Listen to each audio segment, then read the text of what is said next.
终于理完发了啊 ，OK， 啊，等一下啊，对，各位观众、各位听众，大家好，欢迎来到我的频道派 TV。今天是纽约时间6月23号，今天是星期二。纽约市的死亡人数是22,278人，确诊人数是21,7128人，死亡率是10.26%。纽约州的死亡人数是31,125人，确诊人数是393099人，死亡率是7.92%。全美国是死亡人数是122136人，确诊人数是235,451人，死亡率是5.21%。油呢是40美元一桶，金子是1765美金一盎司，小麦和糙米的价格变化不大。牛肉和瘦肉猪的比例也很正常，人民币对美金的兑换率是7块09分兑1美元。那么今天一转眼看着这个在这个市面上啊，开始恢复了很多生气啊，大小的店铺啊都开始开门了啊。第二阶段的纽约市的复工已经开始了。那么昨天到今天呢，有一个大的题目刷屏啊，是关于抖音呢，他又犯了很大的错误，真正是这次啊得罪了川普啊。我们知道中国是有着几千年优良传统的民族啊，在这些优良传统之中呢，有两个特别重要的美德呢，它就是一个勤俭和务实。中国人呢，我们觉得大家都同意啊，我们都是一个不浮夸的民族。在传统的社会里呢，年轻子弟呢，要是有一些不切实际的狂妄想法呢，或者有一些浪费的行为呢，都会受到父母的责骂，认为是败家子儿，辱没先人。同时呢，你也会让周围的人看不起。所以务实的中国人呢，在全世界任何地方呢，都具有极强的生存能力。从来呢，他不会误判自己的真实处境。那么可惜的是啊，就在这个优良的传统，在近些年来正在快速的消失中。现在中国的年轻人呢，不管是从乡村到城市呢，都出现了一种普遍的这种浮夸风。一个最重要的表现呢，就是对自己的收入呢，有着不切实际的期待。动不动就是月薪上万，动不动就是有车有房，一个月拿个4、5千觉得丢人，觉得自己吃了很大的亏，把中国的企业主呢搞得苦不堪言。我们知道，其实中国企业的盈利能力啊，他们一直是在下降的，哪有那么多钱给这些人发工资啊？现在中国人的这个工资的水平啊，实际上已经达到了企业主破产的这种边缘了。很多的企业呢，就已经没有财富积累的能力了，撑一天算一天，都在煎熬。但是这些年轻人呢，他觉得工资不够，而且还有更高的期待。为什么呢？因为他们看着手里的这个手机上面的抖音，天天说啊，卖煎饼的大娘都月入5万，快递小哥轻松月入2万，一个月挣个5千算什么呢？那么实际上他们的工作技能、工作态度以及敬业的精神呢，都是在大幅度的下降的。根本就不如20年前。那么这么搞下去的话，当所有的企业呢，最后都 hold 不住了，都破产了，这些人自然就知道什么叫做赤贫，什么叫做低保了。为什么在这么短的时间内啊，整个的中国的年轻人就变得如此浮躁呢？主要的就和抖音这种软件啊有关系。只要你打开抖音软件啊，马上就是一片慷慨激昂的音乐，配以各路成功人士的胜利宣言，帅哥美女的激情拥抱，还有这种海景别墅，还有这个跳伞深潜。讨论的问题都是工作3年30万元，年薪算不算低啊？那房子是200平米，算不算小？天天在国外旅行，那么真是累了，怎么办？到处晒各种高级的包，5星级的酒店呢，那么都住腻了啊，怎么去回归田园？50岁的妈看上去和女儿长得很像，总是被人误会是姐妹。这种信息铺天盖地的给年轻人带来一个很大很大的压力，给他们建立一个虚幻的梦。其实这些都是一些商家的炒作，一些可恶的商家，他们所谓缺什么吹什么，他掩盖了大部分人啊，尤其是中国人他艰难生活的事实，最后导致所有的人对自己生活处境出现了一种严重的误判。无限供应的垃圾信息就像毒品一样，包围了年轻的人，毒化了他们的心灵，降低了他们的心智，最后就沦为网红带货的韭菜了。抖音的垃圾信息啊，逐渐摧毁了好的价值观。那些勤勤恳恳、踏实做事儿，靠着自己诚实劳动获得合理收入的年轻人，不断感觉到屈辱和挫折。经过攀比，他又发现自己是在社会底层，收入太低。实际上他们是有着非常好的发展前途的人，但是他们自己已经看不到了，并且已经丧失了自信。我们大家都知道，这个李克强总理的过去发表的这个发言啊，这个发言是说中了，中国是有6亿人收入不到1000人民币，这就说明将近一半的中国人，而全国人民的平均年收入3万人民币，平均到每个月才2000多，这才是中国的真实情况。你天天还要头顶上害怕着三峡垮塌，害怕着疫情的流行，还会到处割韭菜，花钱去进行检测。所以当中国的年轻人早一点知道这些真实的信息的话，他还会做这些被抖音搞得那么有挫折感的事吗？那些一个月挣了4、5千的人还会认为自己是社会的底层吗？那些有几分姿色的女孩子还会这样叫价100万吗？你都没有市场吗？可以说现在市场上这么多的剩女蹉跎了岁月，为什么呢？一定是被某些垃圾信息洗脑的结果。他们建立一种假象，他们认为到处都是百万富翁。那么中国这么一个好的年轻群体，怎么就会被1、2个软件搞得意乱神迷、两眼一抹黑呢？其实这跟2个原因有关的。第一个原因呢，我自己考虑的是这种借助于互联网传播的新型媒体啊，它的信息量极其是碎片化的，而且是海量化。你从抖音一直刷，一不小心4个小时出去了，好家伙，这是中国历史上从来没有出现过的东西。所以人们还不知道怎么抵抗这种超级媒体的轰炸。它经过了很多的这个心理的研究和测试，就认为这么短的时间对你的印象最深，让你爱不释手，放不下这个手机去。还有这些年纪大的人啊，很多人年轻的时候上山下乡，根本没受过完整的教育，所以他们的父辈根本就不敢教育自己的孩子，也不知道怎么去教育自己的孩子呢，甚至还被他们自己的孩子歧视嘲笑，因为他们不懂手机，不懂电脑。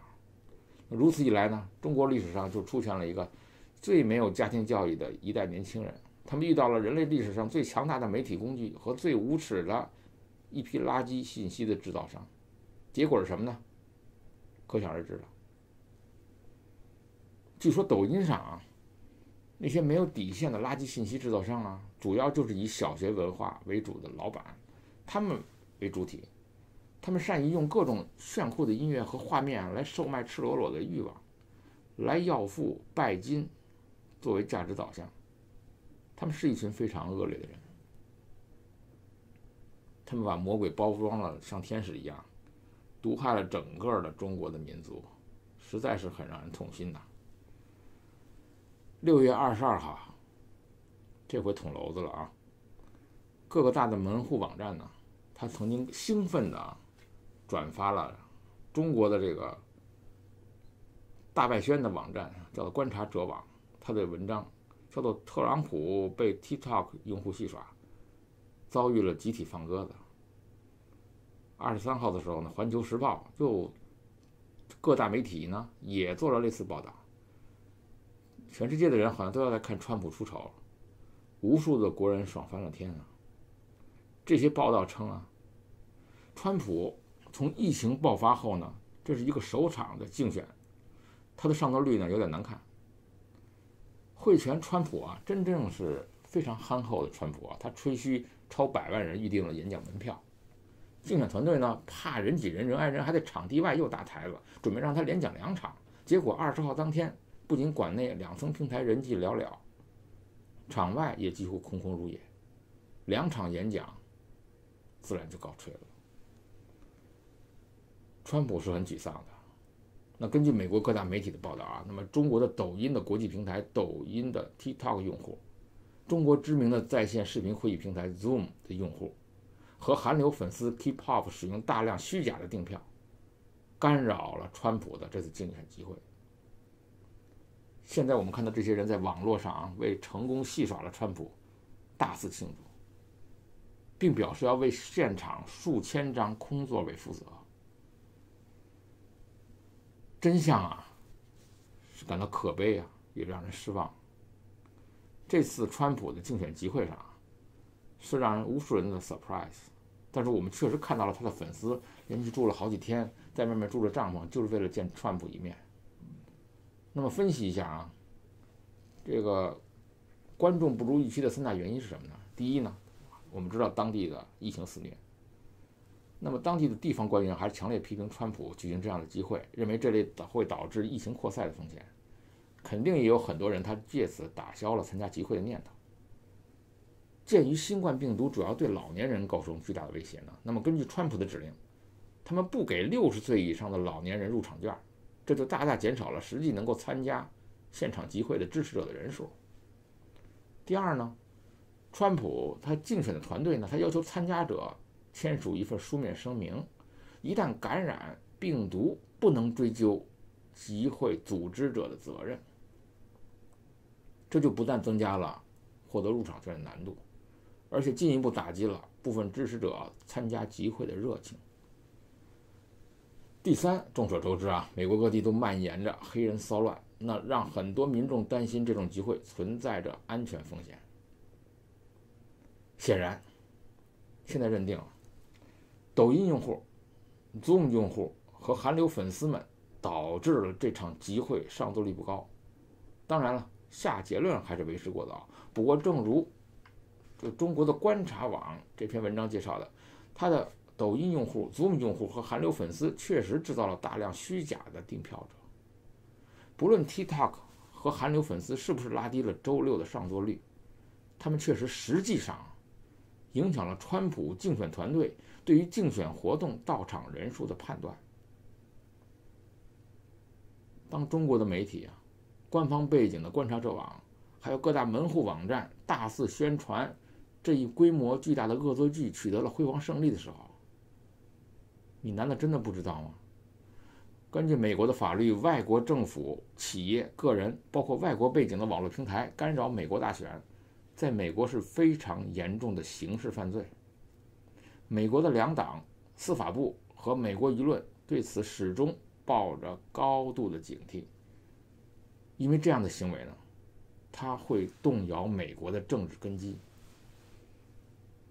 在当前中美关系极其敏感的时候啊，中资背景的抖音啊、Zoom 平台用户发动这种严重的干扰了美国大选的举动，在美国和中国媒体铺天盖地的报道以后呢，必定会引起美国司法部门、情报部门的高度关注，很可能很快就会展开刑事调查呢。国会议员呢，很可能会提出要件和公听会。我们记得在上次美国大选的时候呢，就是因为美国的6大情报部门一致认为俄罗斯干扰了美国大选，结果川普2次签署对俄罗斯制裁的总统令，包括他关闭了俄罗斯多个外交机构，以及驱除了大批的俄罗斯的外交官。像这次抖音、这次 Zoom 平台用户虚假订票的行为，如果只是美国年轻人的恶作剧，他们只参与了2大平台本身，并没有故意放纵用户进行虚假订票，好像就没有任何的法律责任。但是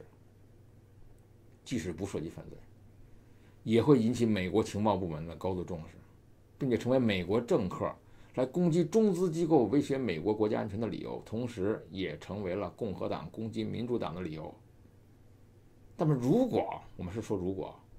参与虚假刷票的人里面存在着大量虚假用户或者是外国用户，而这2家中资平台纵容了这种行为，那不但抖音、Zoom 以及2个平台的高管都会面临着极其严重的刑事处罚，有可能会被逐出美国，甚至可能对中美关系有极大的冲击。实际上，抖音和 Zoom 在美国用户中迅速的增长，已经就引起了美国情报部门和美国国会的一些议员的高度关注。他们已经明令禁止美国公务员和美国的海外军队禁止使用并下载抖音。他们要提出时刻警惕抖音对美国人带来的影响，要求美国情报和司法部门采取行动。这次事件只会让抖音和 Zoom 在美国的发展面临着更多的不确定性。我不知道啊，为什么抖音和 Zoom 的平台呢，它和大量报道此事的国内媒体呢，没有意识到这个巨大的法律风险，而且会不会串通一气？就跟3年前美国对华为发起刑事调查的消息一公开，本身华为就是应该低调处理，在没有和美国达成认罪和和解协议之前，所有的律师都会建议不要高调。那么华为的高管呢，也绝对不要去美国以及跟美国有引渡条约的国家。我敢保证，任正非一出国门，肯定被抓。一定要小心，避免引火烧身，避免带来灾难性的后果。所以呢，小建议啊，抖音和 Zoom 呢，它必须坚决否认此事。当然，司法部会让他提供公听，或者是提供证据，或提供他的订阅的名单来进行检查。那么他们应该禁止此类干扰美国大选的行为再次发生。那么同样发生在川普身上的事情，也可以发生在拜登身上。那么已经广大的舆论暗示和中国人有关，还沾沾自喜、大肆庆祝呢。很多人呢，可能对于川普的倒霉非常的高兴，包括民主党，包括 BLM， 包括中国人。为了给美帝打压华为进行报复，那么实际上已经变相的把抖音和 Zoom 推到了一个非常尴尬和危险的境地。所以我必须告诉这些人呢，你如果想颠覆美帝的罪恶制度，实行你的共产主义社会主义，你是要合法的做。当然了，你如果妨害社会秩序，那就变成了刑事犯罪。那么美帝是真老虎，他真的会咬你一口。今天谈一个小的故事啊，在历史上我们知道菲律宾和夏威夷呢曾经都是美国的托管地啊。我在前几期谈过了夏威夷，但是他们都发生过独立运动。有的人跟我提出这个问题他说为什么这两个托管地呢，它的最后的道路都不一样呢？两个托管地都进行了公投，结果是大相径庭。菲律宾独立，成为了一个有着独立主权的国家。当然了，它的经济上还是比较落后。而夏威夷呢，加入了美国联邦，成为了美国联邦第50个州。夏威夷王国从此消失，用我们的话说是夏威夷亡国了。之所以出现这样的结果呢，其实就是这个两个曾经是美国托管国的民众呢，对于主权的认识不同造成的。在菲律宾，大多数人都对美国持不信任的态度。尽管在美国的治理之下呢，菲律宾在政治、经济、文化、教育、医疗卫生方面都取得了重大的成就，使菲律宾摆脱了贫穷和落后的面貌。但是菲律宾人，他们对此事是视而不见的，他们只相信自己人，而不相信美国人。那么以此类推，他们认为自己能够更好地治理这个国家。因此在1898年，美国从西班牙手里接管了菲律宾，并决定对菲律宾实行托管以后呢，菲律宾人争取独立的运动呢就从来没有停止过。出于对菲律宾民众意愿的尊重，就在二战结束后不久，就在美国的帮助下菲律宾就是否独立进行了全民公投。公投的结果，赞成独立方以绝对优势胜出。这是他们人民投票的不像新加坡是被迫独立的1946年的7月4号，美国独立日，美国国会正式批准菲律宾独立。从此，菲律宾拥有了自己的领导人，走上了独立自主的道路。那么和菲律宾人不同，大多数夏威夷人呢，似乎并不在意治理这个国家是不是自己人，对于自己管理自己的国家独立自主根本就不感兴趣。几十年来他们也亲眼目睹了夏威夷在美国人的治理下所取得的巨大进步。他们相信美国人能够更好地管理这个国家。同样两个国家，他们的认知是不一样的。在美国托管期间呢，尽管呢，也有一些夏威夷人呢，他们一直在争取夏威夷的独立，但始终就没有得到过夏威夷广大民众的响应。在1959年的公投中，夏威夷人最终选择了加入美联邦。同年的8月21号，夏威夷正式加入美联邦，成为美国联邦的第50个州。夏威夷王国自此消失。夏威夷亡国了，那难道夏威夷人民就成了亡国奴了吗？夏威夷在举行决定自身地位的公投的时候，正值世界上各个殖民地争取独立的高峰的时期，一下子出现了一大批要求独立的国家。在国家要独立、民族要解放、人民要革命的口号下呢，各个殖民地都纷纷独立。但是就在这种风潮下，夏威夷人呢，他并没有为这种独立的风潮所动，他们毅然做出了加入美国的选择。按照我们的话说，夏威夷人民放弃了做国家主人的机会，而选择了做亡国奴。夏威夷州是美国唯一的群岛州，它是由太平洋中的132个岛屿组成的，它的首府就位于瓦胡岛上的火奴鲁鲁檀香山。革命圣地啊，当年的孙中山啊，也到过这里啊，发家之地。现在的居民呢，是以欧美白人和日本人居多，其次就是混血种人、菲律宾人和华人。夏威夷本身的陆地面积呢是1.67万平方公里，属于海岛型的气候，终年是季风调节，每年的温度都在摄氏26到31度，多舒服啊！夏威夷本身位居太平洋的十字路口，是亚美和太平洋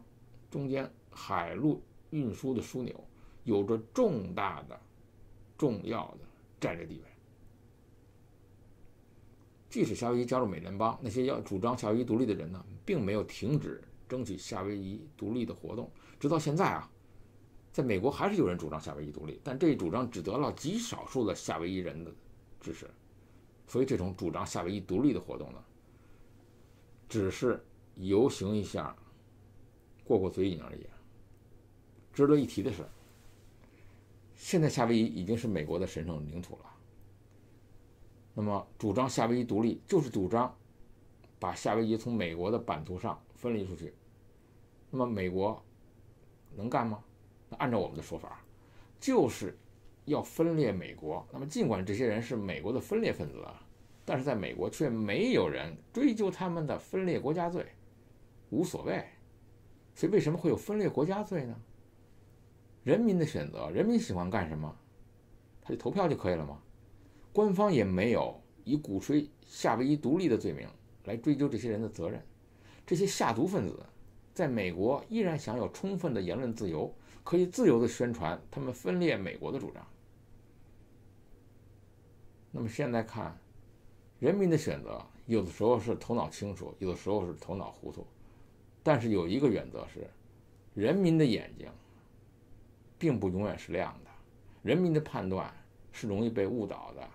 人民的建立在某些很高的历史高度的情况下，反过来看，有的人做出了正确决定，有的国家做出了错误的决定，最终的后果都是要自己承担。那么同理，再思考一下台湾会怎么做呢？派 TV， 欢迎订阅，我们明天见。